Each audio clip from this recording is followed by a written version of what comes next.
Kevin Mitnick is known as the king of all hackers, with aliases like the Condor and the Dark Side Hacker. Mitnick's exploits stem back to his youth in the late 70s, where he began taking advantage of the system by tricking the Los Angeles bus transfer system to get free rides. As he aged, Mitnick found his gift for code and began hacking into big-name companies like Nokia, Motorola, IBM, and eventually the Pentagon. Millions of dollars of information passed through his hands before he was finally arrested in 1995. Hardly deterred, Mitnick went on the run from the FBI for 3 years and was the most wanted computer criminal of his time before he was sentenced to 4 more years in jail. Mitnick didn't consider what he was doing as hacking and referred to it politely as social engineering. At one point, a judge found him so threatening that he placed him in solitary confinement because he thought Mitnick could start a nuclear war by whistling codes into a payphone.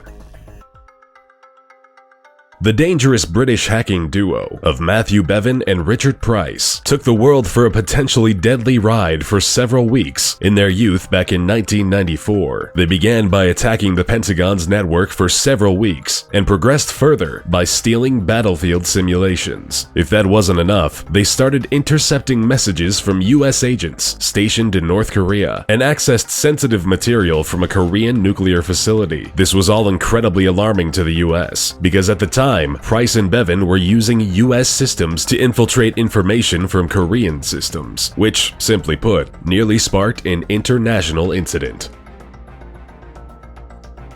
You've probably heard about the infamous hacktivist group, Anonymous, or just Anon, sprouting back in 2003 from the breeding grounds of 4chan. Anonymous consists of an unspecified number of politically active hackers. They campaign for internet freedom, social justice, and transparency in the law, with nothing off limits. This group has hit the Chinese government, the Vatican, the FBI, and CIA, while spending just as much time leaking documents or taking down websites with political intent during the aftermath of tragedies like Charlie Hebdo, Michael Brown, and launching large-scale personal attacks on individuals associated with the KKK. While they may not be monetarily motivated, the information they've leaked and the impact they've had on cases and cover-ups has been huge.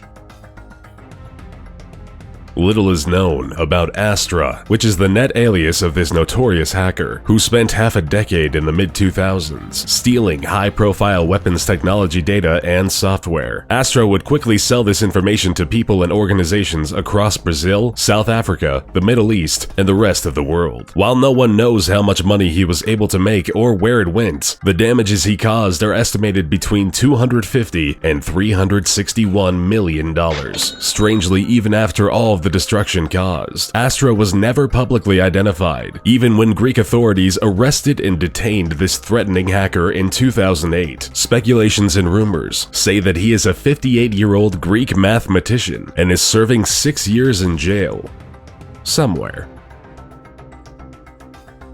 Gary McKinnon infiltrated over 97 US military and NASA servers in just a year during 2001. He deleted sensitive data, software, and files that cost the US government $700,000 in recovery charges due to the severity of the damage. Confident in his skills, McKinnon, who went by the alias Solo, taunted the military by posting, "Your security system is crap. I am Solo. I will continue to disrupt at the highest levels." Strangely enough, McKinnon wasn't in it for any kind of monetary gain, and it turns out he was just looking for files containing evidence of extraterrestrial life, which, according to McKinnon, he found.